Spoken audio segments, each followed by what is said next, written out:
பாடம் கேட்கும் மதிக்காலையும் பூஞ்சோலை பூக்கும் இளமாலையும் நீ அன்று ஏது ஒரு ஞாபகம் நீ பேசும் பேச்சு மணிவாசகம் உள்ளமெனும் நீடெங்கும்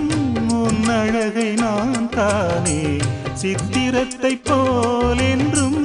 ஒட்டி வைத்து பார்த்தேனே என்னை தழுவும் இளந்தளிரே உனக்கென நான் வாழ்கிறேன் மலரே சென்றல் பாடும்